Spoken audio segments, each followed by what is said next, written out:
Hey everyone, Grant Clayton here with 1% List. I want to make a quick video on navigating the buyer process. So this is going to be a step-by-step guide for how to navigate from showing houses to your client to writing an offer and getting all the way to the closing.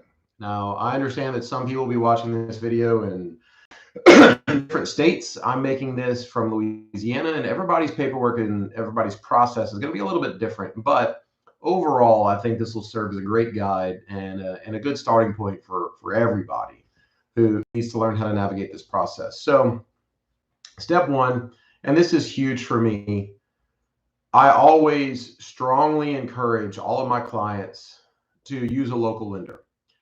I have some great local lenders that I work with myself. I'm loyal to them, and they are loyal to me. And getting people pre-approved locally is great, just because the way I've always approached it is if somebody's got an office 10 minutes down the street and I can walk over there and knock on their door and get answers, they're always more motivated to be helpful than if it's a 1-800 number and some random extension. Okay, you need cell phone numbers of people. You need to be able to text your lender. You need them to work when you need them to work. If you're in a multiple offer situation on a weekend, having a responsive local lender that you can text and call back and forth with on a weekend is it's going to be the difference between getting a deal and not getting a deal. So having a great local lender is huge. Starting out, I mean, it's just the simple things. Tour houses, find a house. Awesome. Okay, you found a great house for your client. You're ready to go.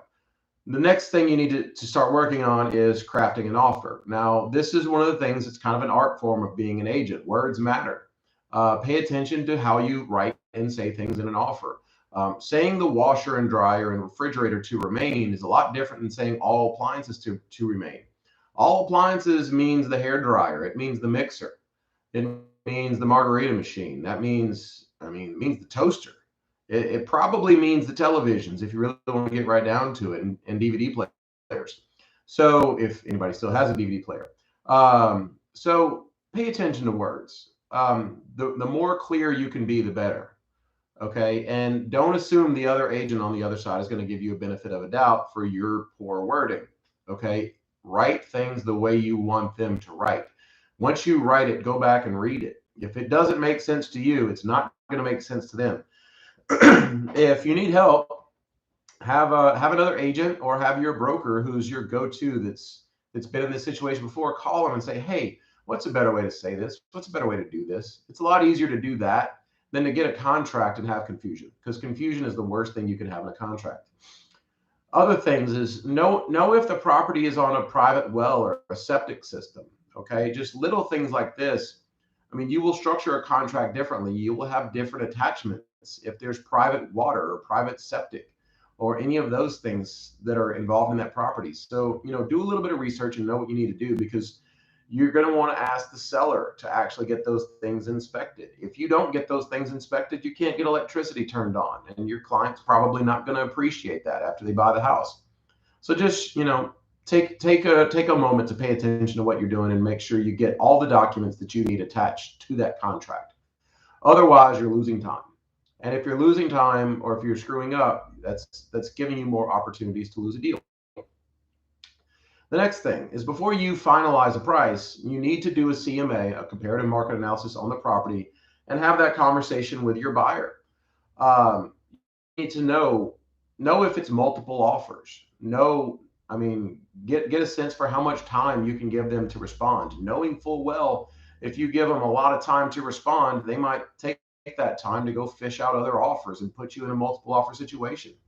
But just doing a market analysis and getting a pulse from your buyer for how badly they want a property is very important. Okay, you need to know, that's your really number one job as an agent, is to know if they're overpaying. Okay, if they're overpaying, then you need to structure it to where, hey, we're making an offer that's by all appearances above market value. You've got 3 hours to respond to my offer. Okay, that's it. This is a great deal. Accept it as a great deal, and we're moving on. Okay, as opposed to giving them tons of time. Just know how to lay all those things out and know how to structure it best for your client, for your buyer. Um, so an important thing to think about right now is, once you've made that offer, let's say the house is worth 350. If you offer 375, then once it comes time for inspections, because inspections is what's coming next, I would really want to feel like my client is going to get everything in the world that needs to be repaired, or an allowance for that if we are overpaying. But also knowing that if the house is worth 350 and I'm only paying 330 for it, we're probably not going to be able to go and get inspections done and just beat them up on inspections, because we've already beaten them up on the price. Now, occasionally you'll come across a weak agent, or you'll just come across a very motivated seller that will, just kind of roll over and let you get whatever you want. But, that's not the norm, and I would not expect that. So just prepare your client to, hey, we're getting a killer deal on this house. So we're probably not going to be able to beat them up to do every single possible thing on inspections. The next thing is schedule your inspections quickly. Most inspection periods, especially in a hot seller's market, they're not going to want to give you any more than 10 days. And so get your inspections scheduled as quickly as possible. Make sure you're getting that done. Make sure you get them in and out, because you don't want to be in a situation where you forget for 5 or 6 days to schedule it, and then you can't get anybody out there, or you can't get your favorite inspector out there. It's just not a good idea. And once that inspector goes and they give you that report, what I like to do is I like to sort out all the stuff with my client that's necessary. Okay. And then let's sort out the unnecessary. So like, let's say you have a broken wall plate for a light switch. All right. That's probably not going to be a deal breaker. Okay. But if you have a roof leak that's been undetected for a while, that's probably something major, because it might not be so simple as fixing some flashing or repairing a shingle. This might actually be a situation in which you've got rotten wood decking up there, roof decking.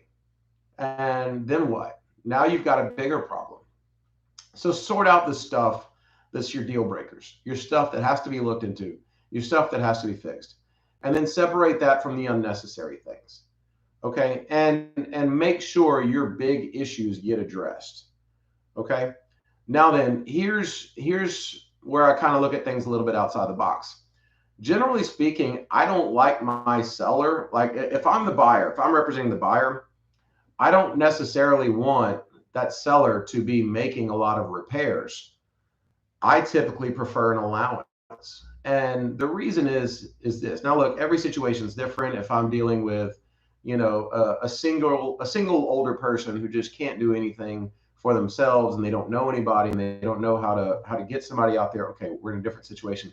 But just generally speaking, if you think about it, the seller is there to get things repaired as cheaply as possible. So they're looking for anybody with a pulse who will come put a Band-Aid on something and get it done, just so they can check that box. My buyer wants everything done perfectly. I mean, they want it done to perfection. And so right off the bat, you've got opposing viewpoints for how things should happen. And so generally speaking, unless I'm dealing with an item that I think could lead to a bigger issue, okay? Like, let's say a toilet keeps clogging up over and over and over again. It might not be an issue with a toilet. It might be something wrong with a plumbing pipe underneath the house.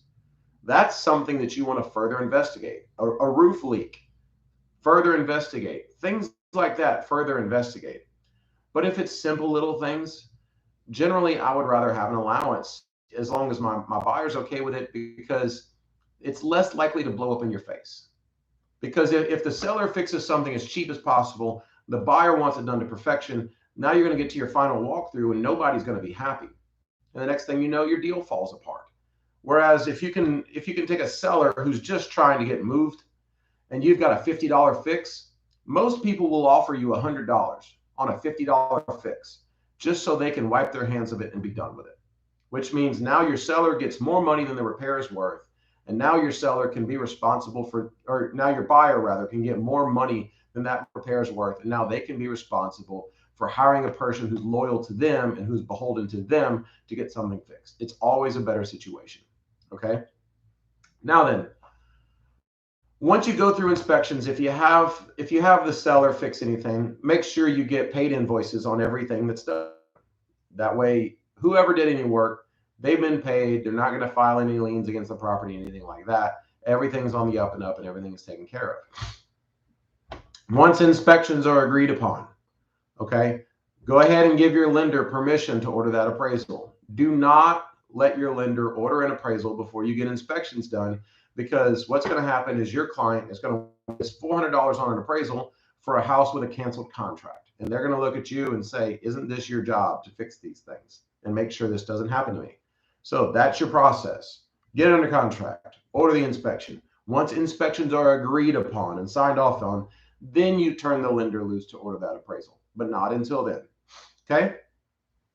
If the appraisal comes up short, send the appraisal to the listing agent immediately and ask for a reduction in price, but understand that you're going to fall back on your original market analysis, and maybe an updated market analysis needs to be done to see if this is a bad appraisal or if your client is overpaying. Now then, you're gonna carry water for your client. You're gonna do your best to argue the point, but everybody's gonna know to some degree, hey, this house is worth 350. The market says it's worth 350. All right, we're under contract for 330 and we just got an appraisal for 320. I mean, what the heck is going on here? So understand the situation. Okay. It's one of those things where just have some sense about you. If your client really wants the house, find a way to find a meeting of the minds, get that appraiser back out there and get them to review it, figure out something. Okay. But here's the thing, getting your client a great deal in the house, getting that 350 house for 330, and then appraisal comes back at 320. All right. You might think, okay, great. Now we're going to beat them up down to 320. But if you don't, now your client lost the deal altogether. And now they might have to go overpay on something else. So you're not on the listing agent's team, but you need to have a clear understanding for yourself, your own independent understanding for the market you're in and for what that house is really worth. And if your client's getting a great deal already and the market bears that, you know what? Find a way to get a meeting of the mind so your client still gets the deal. Okay. Don't chase every penny and let a deal blow up and then have your client without a house. All right. That's where you don't want to be. Okay. Sometimes representing your client best is going to involve thinking like that. Okay. So the next thing that's going to happen after the appraisal is done and everybody's all that squared away, then you're going to get a closing disclosure eventually. Make sure you review that closing disclosure with your buyer to make sure everything looks right. Make sure there's no issues there. Make sure if they're getting any credits for repairs or credits for closing costs, make sure that's there. This is the time where you want to make sure all repairs have been done. You've gotten invoices for everything. All that's taken care of. And then I always advise people, look, do your final walkthrough as close to the closing as possible. I've dealt with knuckleheads before who you do a walkthrough 48 hours before closing and you think you're good. And those people will go through there and they will start taking things that are supposed to be left. They steal the drapes. They take the thermostats off the wall. They take the speakers out of the ceiling. I mean, just outright thievery.